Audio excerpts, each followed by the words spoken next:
दिवाळीच्या सर्वांना हार्दिक शुभेच्छा। नमस्कार सर्वांना। पुन्हा एकदा सत्य घटनेवर बोलू। जसं मी तुम्हाला सांगितलंय की मी एक ज्योतिषी सुद्धा आहे।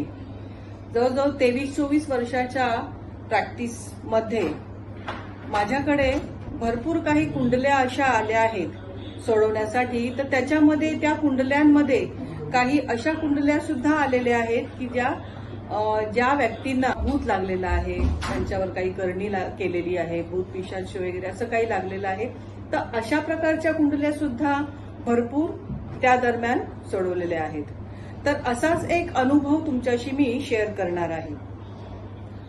एकदा मुलगी आली माझ्याकडे आणि तिने सांगितलं की मॅडम तुम्ही कुंडली काढता, कुंडली बघता, तुम्हाला कुंडली जेव्हा तुम्ही काढता तर त्यामध्ये तुम्हाला कोणाला भूत लागलेलं आहे किंवा लागणार आहे, तर हे सगळं समजतं का? तर मी म्हटलं की हो समजतं त्या पत्रिकेमध्ये। तर मग मी तुम्हाला जे काही गरज आहे कुंडली काढण्यासाठी वगैरे तर ते मी तुम्हाला दिलं तर तुम्ही बघाल का? तर मी म्हटलं हो बघेन। तर त्याप्रमाणे तिने मला डेट, टाइम आणि प्लेस वगैरे सगळं डिटेल दिली आणि त्यानंतर मग मी माझ्या परीने कुंडलीचं पूर्ण व्यवस्थित एक बुक तयार केलं आणि त्याच्यामध्ये पूर्ण स्टार्ट टू एंड ती सगळी डिटेल लिहिली। आणि त्यामध्ये ते पूर्ण सगळं लिहून झाल्यानंतर त्या पत्रिकेमध्ये ते येत होतं, एक लेडीजची पत्रिका होती आणि त्याच्यामध्ये तिला असा प्रकार हा तिला लागलेला त्या दरम्यान येत होता।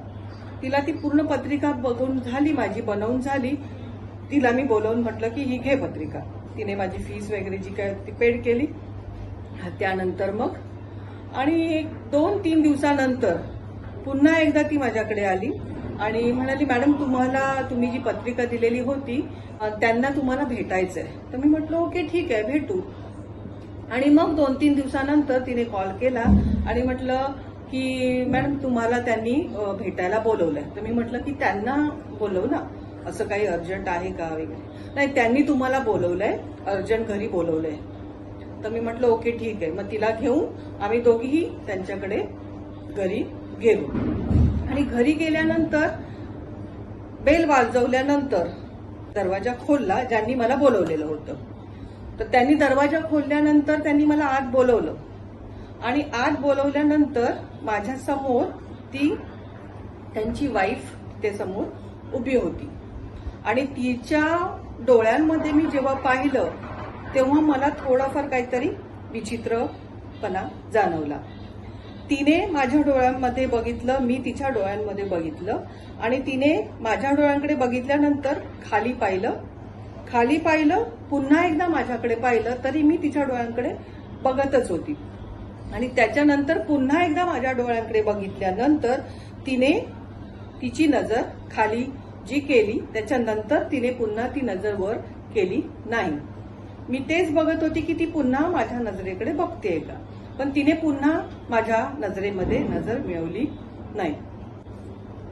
मग हे सगळं झाल्यानंतर हे तिच्या मिस्टरांनी आणि त्या मुलीने सुद्धा किंवा जे घरातले होते त्या लोकांनी हे सगळं पाहिलं आणि त्यानंतर त्यांनी मला दुसऱ्या रूम मध्ये घेऊन गेले आणि मग तिथे मला मॅडम बसा, मी तुम्हाला सगळं काय व्यवस्थित सांगतो।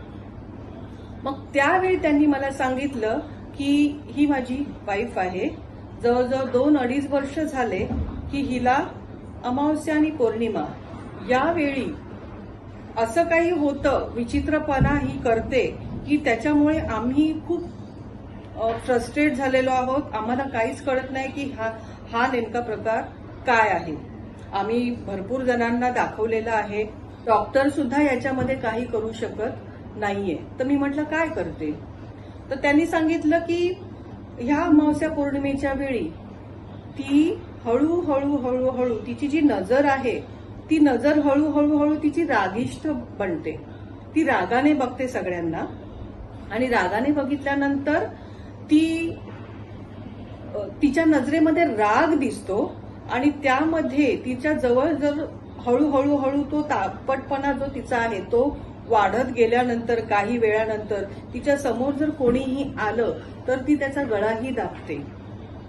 म्हणजे समोर त्या सिच्युएशन मध्ये कोणीही येऊ दे, मी येऊ दे, किंवा माझी मुलं येऊ दे किंवा अजून कोणीही येऊ दे, माझा भाऊ येऊ दे, मग ती त्यांना सोडत नाही, ती त्यांचा गळा पकडते. मग अशा सिच्युएशनमध्ये आम्हाला घरामध्ये कोणाला ना कोणाला राहावंच लागतं ह्या सिच्युएशनमध्ये.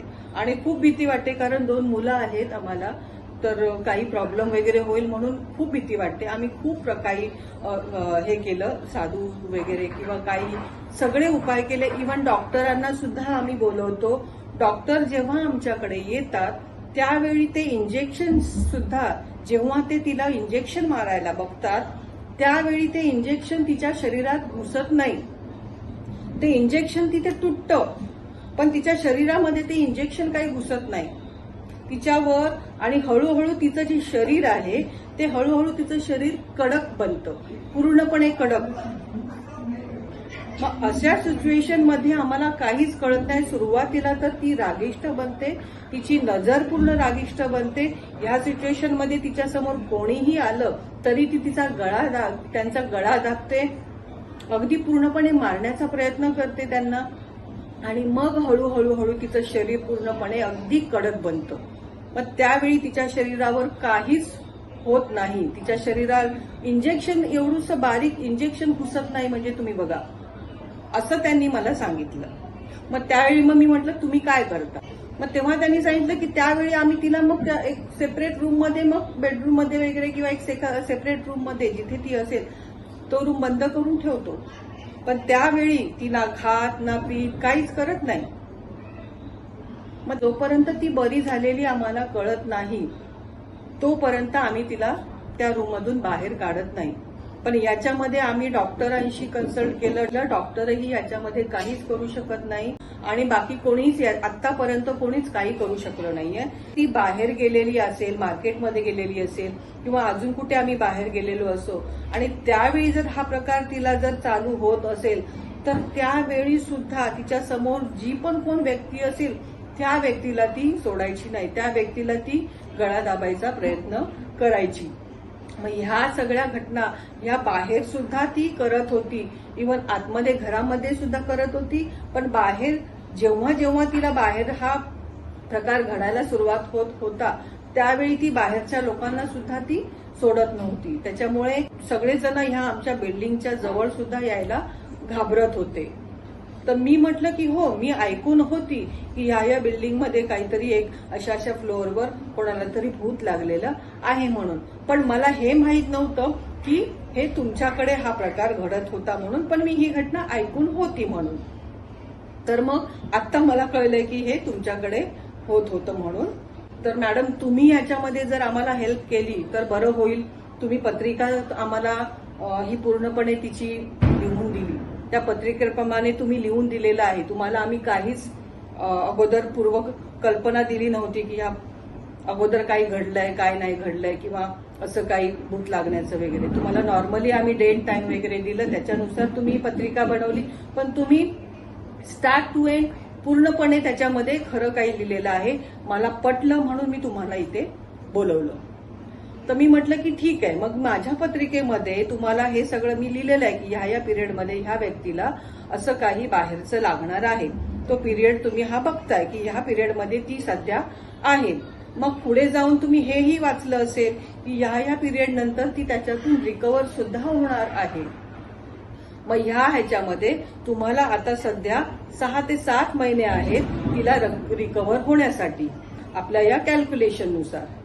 मग त्यांनी म्हटलं मग आता काय करायचं? मी म्हटलं मी तुम्हाला याच्यामध्ये काही उपाय लिहून देते. ते उपाय जे काय आहे ते तुम्ही हळूहळू करत राहा आणि जेव्हा ती वेळ येईल त्या वेळेला तिला मी एक तुम्हाला ऍड्रेस देईन, त्या ऍड्रेसवर जा आणि त्या ऍड्रेसवर गेल्यानंतर तुम्हाला ज्या प्रकारे ते सांगतील त्या प्रकारे तुम्ही ती प्रोसिजर फॉलो करा आणि त्याच्यानंतर हळूहळू ती त्यातून रिकव्हर होईल. ते म्हणाले ओके. आणि त्यानंतर मग त्यांनी हळूहळू ते उपाय करायला सुरुवात केली. त्या ठिकाणी ते गेले तिला घेऊन आणि त्या ठिकाणी गेल्यानंतर हळूहळू ती त्या प्रोसिजरमध्ये त्यांच्या सांगितल्यानुसार गेल्यानंतर हळूहळू ती त्यामधून रिकव्हर व्हायला सुरुवात झाली आणि ती नंतर हळूहळू नॉर्मल झाली. पुन्हा एकदा त्यांचा फोन आला आणि पुन्हा एकदा फोन आल्यानंतर मला त्याने म्हणाले, मॅडम तुम्हाला भेटायचंय, जरा घरी याल का? मी म्हटलं हा ओके येते म्हणून. आणि त्यानंतर मी घरी गेली, त्यांनी दरवाजा उघडला. दरवाजा उघडल्यानंतर पुन्हा माझ्या समोर त्या उभ्या होत्या, पण त्यांनी त्यावेळी माझ्याकडे बघून स्माइल केली, माझ्या डोळ्यात डोळे सुद्धा घालून बघितलं आणि त्यानंतर मला आतमध्ये या मॅडम, आतमध्ये या वगैरे सुद्धा म्हणाले, चाय पाणी वगैरे दिलं आणि माझ्याशी गप्पा सुद्धा मारायला सुरुवात केल्या दोघांनी. आणि त्यावेळी त्या दोघांनीही माझे आभार मानले की बरं, म्हणजे थँक्यू मॅडम, तुम्ही आम्हाला हेल्प केल्याबद्दल. तर ही जी एक घटना आहे, सत्य घटना आहे. जवळजवळ या घटनेला 17 वर्ष झालेली असतील आणि ही घटना भिवंडी मधलीच आहे. ज्या एरियामध्ये मी राहते त्या एरियामधल्याच बिल्डिंगमध्ये ही घडलेली घटना आहे.